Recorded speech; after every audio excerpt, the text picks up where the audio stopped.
Good afternoon, California Community Action. I'm David Nunn, I'm the Executive Director for the California Community Action Partnership Association. So I want to thank everyone for being here today. This is a good opportunity for us to learn. I will say, Kathy, I didn't get to attend yours, but I did attend Taylor's event, and I'm really excited about the movement and what you guys are able to really do with this activity. And I think it's one of the biggest things that we need to be kind of working on from a local standpoint, because it really helps stimulate that who we are in our communities and where we stand, and what our goals are as far as bringing in and empowering our communities. And so we're really excited about this webinar today and the opportunity for you guys. So first of all, let me say thanks to both Sonoma Can and CAP-OC for willingness to share with the network. That's the way we do best.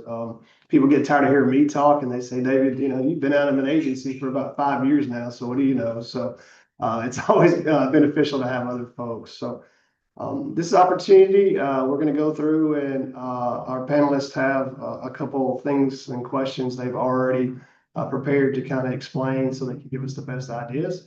And then when we come to the end, we'll have a chance for some Q&A and to get some additional feedback if anybody has any questions. So first of all, I want to pass it over to Kathy Kane at Sonoma Can. Kathy is the Executive Director for Sonoma Can and has done a wonderful job coming on. I'm trying to think of how long you've been in that position now. Has it already been a year? Has it been that long? No, it's only been, I haven't been in the CEO role for, I think, let's see, 5 months, 4 months. Well, during this stressful time, we count everything in dog years now. So 35 months then is what we're going to say. But no, but have been at Sonoma Can for quite a while and Yes. moved into the CEO position. And so we're so excited to have you there. So Kathy, I'm going to turn it over to you and let you share first, if you don't mind. And I just want to make sure you do have the ability to share a screen if you need to. Yeah, I don't have anything to share, so just yeah. Go right ahead. Just do you want just a little bit about the agency or myself or Sure, yeah. our event? Yeah, we'll go with that, and then we'll Okay. jump right into some of the to the presentation remarks. Okay. Sounds good. Yeah, so I'm Kathy Kane. I'm the CEO. As we mentioned, I've just been in this role about 4 or 5 months, but I've been with the agency for 14 years. I started as a volunteer, and my background was dental hygiene, and I came on helping to support building community health programs, community oral health programs, and so just over that time worked my way up into different areas and learning, and am now the CEO. And so coming on board, I think for me was really just one, I was known in the community, but again, I wanted to just really reach out to a lot of the community and also reach out to new people. I think our goal was really to just open it up to, people who didn't know who we were or what we did. And that's me. Oh, absolutely. Makes sense. And I appreciate that. We'll jump right over to Taylor and Lorenzo from CAP-OC. If you guys want to introduce yourself and just kind of give us an idea, that, as Kathy said, what you believe was the importance of having this visibility at this type of event. Sure. My name is Taylor Dietz. I'm the communications manager here at CAP-OC. I've been with the agency for just over 2 years now. But I believe we hosted our Anti-Poverty Summit last year in October. And it was really a part of our 60th anniversary celebration to kind of launch us into the next 10 years of what CAP-OC is, positioning ourselves as kind of that lead organization in the community, working on collaborating with other organizations and leaders across the county to address poverty in Orange County. Lorenzo? Thanks. And my name is Lorenzo Rubalcava. I've been with CAP-OC now for about 6 months. So I was very impressed with kind of just how everything worked, and I've just been learning kind of how we've been addressing poverty through all the different lines of business with CAP-OC. So food insecurity, our weatherization program, family resource centers, things of that sort. So that all comes into play when we have when we have this summit. Well, let's talk about that a little bit from both of you. if you guys want, if CapOC wants to take this one first, just can you tell me a little bit about how the event just overall came to be? How did the conversation start? How did this idea start to create that you needed to do this anti-poverty summit? Sure. I won't take any of the credit. My boss, who is no longer with Capo C, LaShonda Mays, she really spearheaded this event, and it was kind of her dream to have it. She had been thinking about it for years before it actually came to fruition. But with our 60th anniversary celebration being a larger event and a larger year for Capo C, it seemed like a good time to kind of implement this event. So the idea and seed was planted years before, but really launching with our 60th anniversary, it gave us the platform to be able to have a successful event. Um, our CEO and her created a steering committee with other groups in the community, so other food banks, Cal Optima, the County of Orange, UC Irvine, which is where we hosted the event, and the Orange County Business Council, to really make sure that we had a strong understanding of who those community leaders were, who we wanted to have in the room. And they also helped us establish who our speakers would be, and build the event from there. And when you're doing something like this, because it is outside of, I don't like to use the word normal, but what we've thought of in the past as to this event has a purpose, right? And there's a sense to do that. Was there an original, seed that was kind of planted from someone in the community, or was it, as you're saying, it's really internal that we want to elevate the level of communication around poverty in general? Is that kind of where we were? Or? Yeah, I think it was more so that second thought of really expanding our position in the county, and positioning CapOC as a leading organization in the world of anti-poverty. There's so many organizations doing this work, and we wanted to position ourselves as one of those key collaborators, so that we can work across the county to connect with folks and advance our mission forward. Awesome. And Kathy, for you guys, when you're coming in as like I said, a new CEO, but not a new executive leader in the agency, what was that says, this is an event that we need to do to highlight who we are? I think it's one of the things that we have struggled over the years is we do so much that sometimes getting the message out to people in, like everything that we do in a good message is sometimes difficult. And so I think this was just a way, as we talked within our board and our development committee specifically, is, really just creating more events where it's really just community based, not necessarily a fundraiser or anything like that, but just to focus on creating that branding, creating that knowledge of what we do. And so that was really the impetus of having just an open house, community open house, and reaching out to local business owners and local organizations who may not, again, just may not know what we do or everything that we do. And so that was really it, is just to create more of that opportunity for community to come in and learn about us.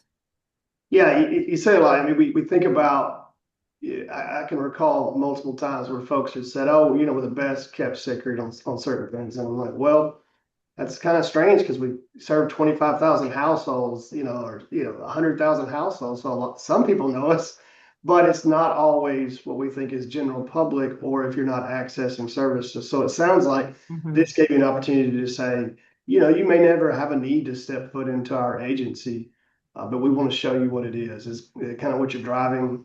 Right. And then that was kind of one of our taglines is, we are the community. This is everybody's community. And how we approached it when I send out emails to people is, we all are in the community. We serve a lot of the same people. But do you know everything that we do? And so kind of, getting people to understand that, they may be an insurance agent or, a local market or a restaurant, but, it's still a lot of our families that are using their services.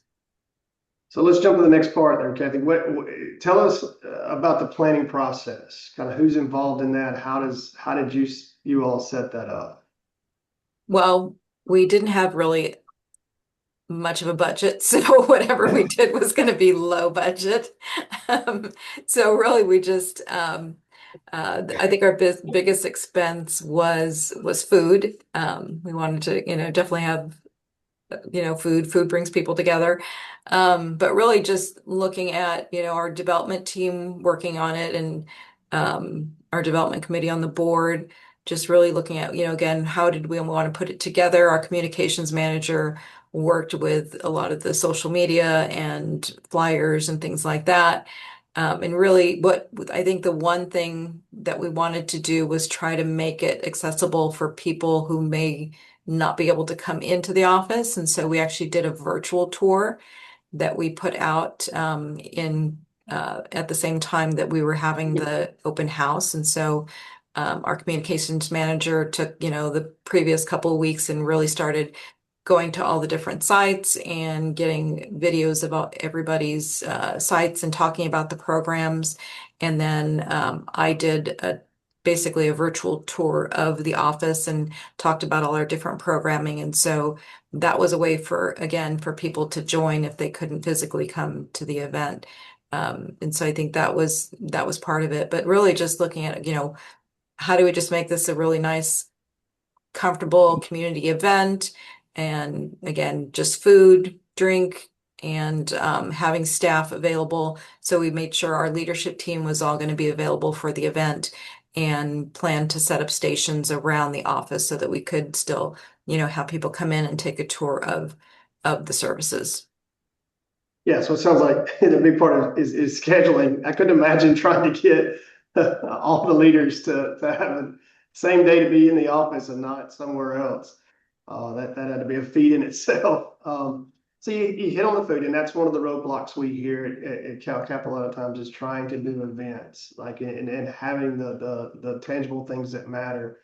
Can you tell me a little bit more about like how did you, in other words, did you get that funded separately, or did you say, hey, we're going to set aside these X dollars to be able to do that because we know that's a big part of an event? Yeah, I mean, we just basically tried to figure out, what did we need to spend money on? And I think we basically just gave ourselves about a $3,000 budget Mm. to work with it, made sure the CFO was good with that. And that was it. It's like, this is what we got to spend. What do we need to do with it? So it was like, it was food, drinks, some flowers and balloons, and that was pretty much it. Yeah, no, it makes it, and I love the idea. I'd never heard that thought before about a virtual tour to go through, and it kind of gives you a chance to do a practice run of what are we going to show people when they get here Mhm. today? Like, what is there going to be a process, and what maybe we can tweak just by doing it virtually. So, all right, let's jump over to Capo C. Let's talk about your planning and how that process went about. Sure. So, a part that I missed in the beginning was that our poverty summit was really based around our community needs assessment. Mhm. So every topic that was discussed at the event came from the results of that community needs assessment and thinking about what was affecting our community right now. So our CNA was conducted in early 2025, and then those results really led that discussion of, okay, what sessions do we want to host? Who do we want to come speak? What organizations need to be in the room. And then they were able to kind of steer it from there. Once the CNA was released, our CDO and CEO established a steering committee, like I mentioned, of other organizations in Orange County that were key stakeholders in our work to really establish who were the best speakers to come and present on the topics impacting Orange County families. From there, we were also working to establish sponsorships because it was part of our 60th anniversary year. We had 60th anniversary partners that worked with us throughout the year. So they came in at a larger fundraising level to support our work throughout 2025. And then we also had event-specific sponsors that supported just the event itself. And then we also sold tickets to the general public. So once our kind of framework was built with the CNA results. We understood what the topics would be that we were discussing, what the day would look like. We were able to package all of that together to advertise out to the public and invite folks to come visit. So you sold tickets to the general public. Correct, we did. How did that part go? I mean, did you have a lot of folks that were, let's say, not just, specific invites, that this was general? Hey, do people want to be a part of it then? Is that? Yeah, I would say a large majority of the folks that ended up being in the room were a partner of CAPOC or part of one of those key stakeholder groups to begin with. But I think the visibility, especially on LinkedIn for this type of event, was really helpful, and just spreading the awareness, spreading the word of, hey, this event is happening, because it's something that I don't think people have done in the past. So just from that visibility, even if folks didn't necessarily come to the event itself, seeing that it was possible, seeing that it was happening, was really beneficial. Yeah, I mean, from a local standpoint, it's kind of the phrase of you want to be in the room where it happens, and it seems Yeah. that you put all these players in there, and then other folks say, "Hey, I know California Nonprofit Association, they do a big statewide event, and it's the who's who of who's having discussions around the issues that we face." And I tell people it's the hardest ticket to get in Sacramento. When it's nearly invite only, and you still pay to go. So. But it's that creates that sense of this is a major issue that we need to be talking about, and we're going to have all these great minds in the room, and so there's an opportunity. So that's I never even thought about, like, hey, we should sell tickets to this event. It's pretty big, yeah. Yeah. So let's talk about a little bit. Let's get to that point there where then it actually occurs. What were your thoughts about that? How it went? Who actually showed up? Who were some of those folks that you were able to have connections with during your event? Yeah. The event itself was a half-day conference, so it began, I believe, eight or nine in the morning and went through the early afternoon. It kicked off with an introduction from our CEO, Mr. Scott, who kind of laid the foundation, discussed some of those key CNA results, shared what the need was in the community, and kind of just level checked the room to say, here's why we're all here, so that we were all on the same page going forward. From there, we invited our keynote speaker, Michael Tubbs, up to speak. He was a former mayor of Stockton, founder of Mayors for a Guaranteed Income and Ending Poverty in California. So he spoke really about economic mobility and system level changes. Before we welcomed some of our panelists. We had three main panels throughout the day. One on immigrant voices and the role of storytelling in shaping policy, one on entrepreneurship as a pathway to economic mobility, and then scalable solutions to end hunger. We also invited the Chief Health and Wellness Director for the city of Irvine here in Orange County, who spoke on affordable housing and how they're addressing that locally, before our CEO came back up on stage and did kind of a fireside chat speaking about his own history with poverty and tying a bow on kind of everything we discussed and how we might all work together. Throughout the day, we had interactive opportunities for folks to participate with some virtual polls and discussion boards that folks could post questions and reactions to. So that was a great way to keep folks engaged and involved in the conversation, especially while the panels were happening. And then the event kind of culminated with our CEO doing a collective call to action, just asking folks, what will you commit to help us end poverty? We had little signs that folks could actually write their answers on, and I'll hold up for a celebratory moment at the end. But that was really our way of giving folks something to leave with so that they remember the event and feel like they've committed to something to help us move our mission forward. And I think that was kind of had a lasting impact on a lot of folks. So that was really nice to see. But in terms of the folks that were attending, we had business representatives. Wells Fargo was our presenting sponsor, so they had some representatives in the room. We had other nonprofit colleagues from anywhere from Second Harvest Food Bank, Abound Food Care. We had Cal Optima representatives. We had some education folks. UC Irvine was where we hosted the event, so they had representatives there as well. But a lot of the community stakeholders that we work with pretty closely across our work. But you mentioned Michael Tubbs, and obviously previous mayor, previous elected official.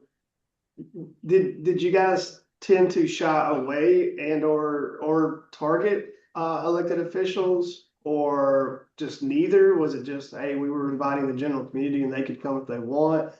I know in some of these events, folks will even say, hey, we wanted to make sure it was community leaders without being community elected officials. So just seeing if you guys had an opinion when you built that either way, or didn't matter to you guys. I'm not sure what the individual outreach was towards electeds, but I do know the County of Orange and the Board of Supervisors was involved in the planning committee that we had. So they were involved to some extent. I don't believe any electeds actually attended the event, but I'm not sure if that was an intentional decision or not. Okay, all right. Well, it can be a different space when you get into policy discussions, those which you were talking about, actual ideas, like you said, to overcome the needs that were presented locally. So, Kathy, you guys, what if you could talk a little bit about that actual day? You said a little bit about doing the virtual part of it, and then having that. What type of crowd did you have? What did it kind of look like? What was talked about through the event? Yeah, we had about 40 people show up, mix of people. Some were our community partners, some donors, some of our funders. We had some community members. There were a couple that had never even, didn't know about our agency at all and had seen, either a social media post or had seen a flyer for the event and were from the neighborhood. And so we had a couple of neighbors show up, which was really nice. And people came in and were greeted by either one of us, exec team. Our leadership was at the front door, and then we had a little wine station. They could grab a glass of wine, which always helps, people come in and welcome them in. And then we had stations, so we had our programs scattered throughout the office, and our office is kind of a big loop, so we had different stations around, and then we had food in the back, and so we had a taco bar. But I think probably our biggest success was just past the wine bar was our nacho and salsa table, which was from our Head Start kitchen. And so I don't know if you've ever met Anita David, but she's a big personality. She's a very fun personality. So she was more than happy to talk, everything about Head Start and the Head Start kitchen and all the nutritious meals they provide. So that was great. And then we had in our conference room, we had a loop of the virtual tour, as well as some of the snippets of the different staff talking about their programs. And so that was playing. But it gave a chance for us to really, I think, talk more one-on-one with the attendees. And so I know for myself, I had a chance to really kind of go around and meet everybody. We had a couple of previous board members from, more than 20 years ago that showed up. And so we've actually made connection to, get together and talk about their own experience on the board. But I think, overall, we didn't do a lot of speeches or anything like that. I just, at one point said thank you to everybody for coming, and the importance of the community that we serve and the services that we do. But again, nothing really big or anything like that. It was really just a chance for us to connect and just talk one-on-one with the attendees, and for them to get around to visit all our staff and talk with them specifically about the programs that we have. And we did have actually quite a few people, partners even, that came up and said, I didn't realize you did this. I knew you did this, but I didn't know you did this. So things like that. Yeah, so what we're seeing is two different systems where you have a large stage presence and a collective event, and then Kathy, with yours, you're saying it's like, hey, we created smaller spaces for those organic conversations to have specifically about and really show the diversity of your program.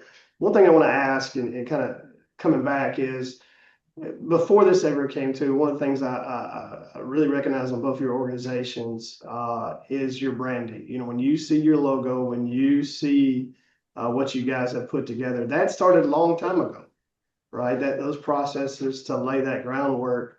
And then did any of that, was that part of the mindset when you're running an event, is to make sure that we have that strong branding? Because yeah, I just left an event, which was the Immigration Policy Center. When you see their stuff, you know who they are. You know who's here. So they do great with their colors and their graphics and being very specific. So was any of that in mind as you did the event, as well as you put it together? Kathy, if you want to go first on this, just Yeah. let me get that out there. Well, I think that's also part of, us looking out and rebranding ourselves, because we did do that, a couple years ago, as we did change our branding, we changed our logo, we changed the name. So I think that's still something that as we go into community spaces, reminding people, this was our previous name, this is who we are now. And so I think that was also part of it, and still continues to be in the forefront to continue to make sure people are recognizing us, still as a community action agency. And I think that has been the focus of how I've been working with our staff when they're out talking about the agency, is that reminding people that we are a community action agency. A lot of people don't know what that is. So again, talking about the network, talking about the impact that we do, not only in Sonoma County, but across the state and across the nation. And so pulling that together in their elevator speech, rather than just, Sonoma can. Got you. Makes sense. And Taylor, Lorenzo? Yeah, I mean, in my mind, I'm the communications person, so branding's always top of my mind. But for the event specifically, I think it was really important for us to identify Capo C as more than just our food bank, more than just our family resource center. We want to be that hub for poverty alleviation in Orange County, and be able to provide multiple services to folks to be able to get them out of poverty. And using this platform to showcase various issues affecting folks, I think really helped move the needle on that for folks to see, oh, they don't just do one food, or they don't just do weatherization. And having those larger discussions where Capo C can position themselves as the leader in that, was something that was definitely a goal of this event. Yeah, and Kathy just mentioned, having past board members come back. One of the biggest issues we see across our state, and I would beg to say probably across the country, is the recruitment of board members and being able to recruit and retain. And one of the questions that we constantly ask is, well, tell us about your events. Tell us what you engage your board members on. And if it's simply just coming to a board meeting, not that that's not important, that is, that can be very difficult. But when you have events like this that allow them to learn more, to be a part of the community more, I think there's a huge benefit. So I want to talk a little bit about those. So what have you really seen? What is the success after the event? We can talk about the success of the event itself first, but then also what are all those residual things? And even if you will mention something that you guys didn't expect to happen because of this, and then it did, that'd be extremely, I think, beneficial for the folks to hear. Taylor, if you guys want to go first this time. Sure. Yeah. I think in terms of the success of the event, like I said, the end moment with everyone kind of showing what they were going to commit to end poverty, had a lasting impact on folks. We saw lots of people posting pictures. We had a lot of social media engagement after the fact, both with the people that attended just as guests and our speakers. Everyone was really engaged and wanting to continue to drive that conversation online afterwards, which was great to see. Really, our goal with the event was to make this the start of an ongoing conversation in the county. So there wasn't necessarily this huge funding outcome or this huge programmatic change Mm. from the event, but really to continue the conversation, build those connections with folks in the room so that we can be more collaborative across the county. We can start addressing things at their root causes, so that when we do our CNA next year, perhaps those results look different. Our hope is that we can do this in congruence with our CNA, so hosting it biannually to be able to continue the conversation and make sure that we're moving the needle forward. Thanks. And Kathy, for you guys, kind of outcomes of it, maybe something that you didn't expect to happen that was beneficial. Yeah, I mean, I think just that we did have people who came in who had never even walked in our doors before, was, I think, a good thing. Um, you talked about the board, this was an event, so much of our stuff is virtual. So this was an opportunity for the board to engage and not only with people coming in the door, but with our own staff. And so we had, I think more than half the board members show up for the event. And so they will, and several of them are new, within the last year, if not the last 6 months. And so again, an opportunity to really learn more about the programs, meet the staff, for the staff to meet them. So I think that was really something that came out of it. And even our staff who attended and who were tabling, came up and said, this was really fun and, I'd like to do it again, in the future. So I think things like that, where again, we're just creating the opportunity for a community to engage with each other. Yeah. What is, one of the, Kathy, you're a leader, and Taylor, you talked about y'all CEO coming and opening things up and buying in, so you get the leadership buy-in, which is important.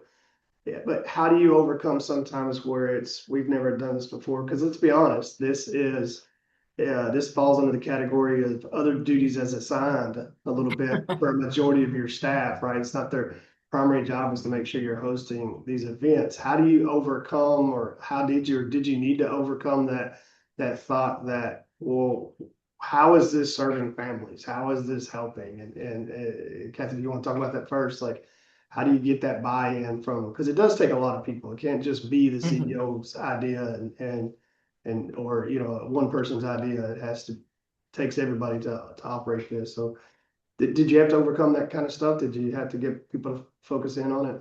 Not really. I mean, some of it was definitely the voluntold, like here's the date, and I sent out invite to all the leadership, like, it's on your calendar. But then going into, it's like, this is what we would like to see. We'd like to see programs, tabling with, their program information, pictures, drawings from the kids, things like that. And kind of left it for each of them to kind of build that with their teams. But there really didn't seem to be any pushback on any of it. I think everybody who showed up wanted to be there and enjoyed it. And again, even after people had kind of left, we kind of all hung out and stuck around together and, ate the last bit of taco stuff and, and just, had a chance to, again, even for us to just have that community time and they enjoyed it. That was a lot of feedback from the staff, is that they enjoyed doing that and they enjoyed, being able to talk about their programs to people. Do you think it would be something you would do annual, or is that too much?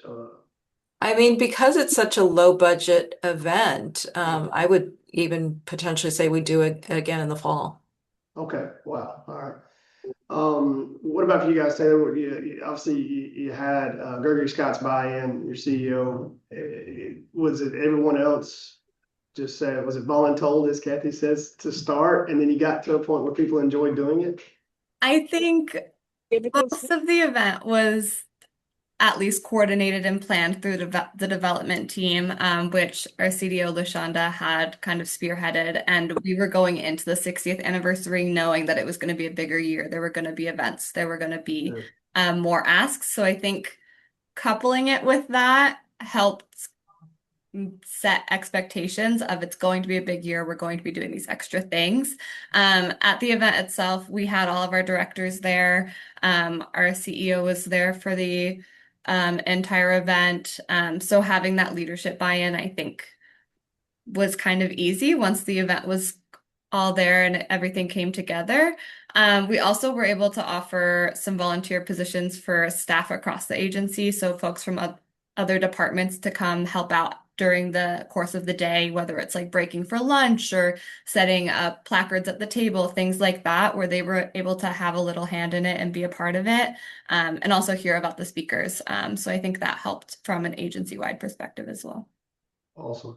What did I not ask you? What, before we open it up for other questions, what question did I not ask correctly that you think people need to know when they're thinking about, all right, I'm getting ready to do an event that's going to highlight my agency or our community? Yeah. I think, just looking at some of these events, you can, how you set your budget can kind of drive what you're going to do. If like for us, we're just in a year where, it's going to be lean. We're watching our costs. And so, but we still want to be able to do these types of events. So, how can we do it you know, with a low amount of budget, but still have an impact. And I think it continues when you look at, fundraising and development and things like that. It's also just, it's those seeds that you're planting for future growth in the future, as we look down the road. We're getting to know the community, we're getting to know, new people. And it is planting those seeds later on for potential asks for other things. Right, right. Taylor, you guys Say got too, just yeah, I would say too, just looking at reaching out to folks afterwards and doing, press or seeing how you can uplift the event. Our local newspaper here OC Register did a really good article on it and was actually able to raise a lot of the cuts to SNAP and WIC and things like that. So it was sort of a double, raising awareness on some of the programs that we held, but then also showing our program as well too. And I know Taylor was really instrumental in that, but it was good to just see that in the OC Register, which is gets to most folks here in Orange County and LA counties and surrounding areas. So I would say that just you have a good event, but then also want to make sure folks know that you had this event too. Well, I appreciate that comment. Well, the biggest reason we wanted to have this conversation is because our biggest issue is we have majority of our funding is we're trying to get outside our federal funding for the most part and then bring it into our communities. And we do a really good job of that. And then some of the issue is that people don't understand just how much federal dollars do come into their community. Not even just our programs, but a lot through our programs. One of the things we talk about is, CSBG by itself, 64 million, that's pretty decent. But the fact that our agencies operate $1.4 billion in services, with a big chunk of that being federal resources that again are coming back into our community, back to our taxpayers in our local communities that are putting that out. But what we're seeing is effects of things like HR1, all these other things that people get disassociated with what that really means. And if this is not here, this is what we do. So whether you're at either one of your agencies and you're saying, wow, we didn't realize you did all this. I'm sure that conversation had come up both, and we didn't realize all this was happening. We didn't realize all this was there. And I think that's why we want to bring this, because it is not saying that we're trying to rely more on local community dollars, but trying to make folks aware as to what's here and what may not be here if we don't have these conversations. So I do want to open it up. I know we have Jeet, Tim, and a couple folks on the call. Did y'all have any questions for our panelists? There I am. Tim. Yeah, I had a couple. I'm the CEO in Butte County, and our 60th is next year. And I saw some posts from Gregory back in October when Capo C did theirs, and it really got, I was like, oh, that's a great idea. I wonder, lessons learned looking back, what do you think you could do to bring in more people? And then also, do you feel like the daytime, it sounds like Kathy, just because you mentioned wine, I'm guessing it was an evening thing. If not, that's cool too. like a daytime thing or an evening thing, a weekend thing, more of a gala? Do you guys think things like that might bring in more people, or is that really not what you were going for? Yeah, for us, ours started about 4:30, so just in that, happy hour period. But it went till about 7:30. Um, but I mean, for us, we weren't anticipating a big event. It wasn't going to be, probably more than 100 people. I mean, we were just thinking if we got 100, that'd be great. But, we got half of that, which was good. Like I said, it still created, that ability to have those more intimate conversations. But I think, lessons learned, I think looking back, one, creating more outreach for the event, especially to more businesses and more local neighborhoods. So I think doing more of that, which I think capacity wise, it was just the timing and we didn't have a really big window of timing either to do it. We just said, okay, let's pick a date, get it on the calendar, because if you don't do that, you're not going to get it done at all. Yeah. So just looking that and the timing, it is a time when, of course, like everybody, we have all the holiday stuff and the beginning of the year, and so I think planning a little earlier and creating those email lists of, really going out and looking, who else do we want to invite to the event, to get more of the community coming in. I could speak on our event. We did have a gala earlier in the year as well, for our 60th anniversary, which was more focused around our mission, specifically programs, kind of showcasing what we do, how we support folks in the community. And then the Poverty Summit focused more on those big issue buckets and how we can collaborate with others to address them. So I guess it kind of depends on what your goal is for the event, and thinking about, do you want to bring in folks to learn about your mission, what you do on the grounds every day, or do you want it to be more of a thought leadership? Let's talk about the issues. How can we address them systematically, to kind of figure out where best to draw those folks' attention. Our Poverty Summit was sold out, so capacity wise, that was really our limitation, was just that our event space couldn't hold more people. We did have a lot of interest from community leaders and community supporters, and I would guess that your community has the same. So I think if it's something that you'd be interested in, even something like a webinar, if capacity or funding may be more of a concern, you could have similar results with something with digital as well. Cool. Thank you all. Love what you're doing. Giving me great ideas. Any other questions? Any other final thoughts from our panelists? Anything else we missed? Well, I just want to thank you guys again, A, for coming today, but B, for being in a leadership role to say, hey, this is something that we need to do and we need to be seen in the community. We need to be known in the community. And we talk about 60 years a lot. And sometimes when you've been around the block a few times, people want to shout over you. They forget how long you've been doing this. So, but thank you guys for your time. David, Go ahead. Actually, I just want to share that we do here is a little bit more outside.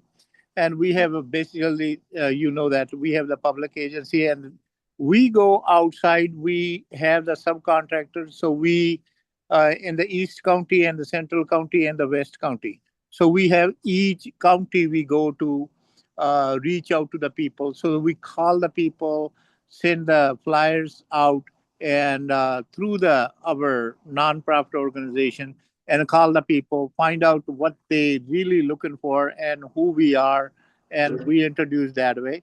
And the other after that is we have all those nonprofit organizations. We do 2 or 3 time roundtable. So we call them at that in our county's location. So we basically that's what we tell about our program, all including the Head Start, including CSBG and the whole thing. So it might help you guys to a little bit reaching out a different way, but bringing our name out there. So this is the best way to go. No, and you bring up a good point. 28 of our agencies in California are public entities, and so if they are watching this, making sure that there is a way. We've been working with the city of LA and the city of Oakland, and also just in Sacramento here recently, start talking about how to do that tour and put that event kind of in a sequence where you can see the 4 to 5 to 6. I mean, some of our folks have 15, 20 sub-grantees, so I don't know, you can get them all in a day, but over a period of time, but making that a larger event so that it's recognized and having those folks work together to do very small mini events like these two organizations have done on a larger scale. So thanks for that comment, G. I appreciate it. Thank you. Yeah. Well, thank you guys again. If there's anything else we can do to help connect anybody on this, we're more than happy to do that. So thank you to our 3 panelists today, and I appreciate your time. And if there's anything we can do, please let us know. Thanks, David. See you guys next time.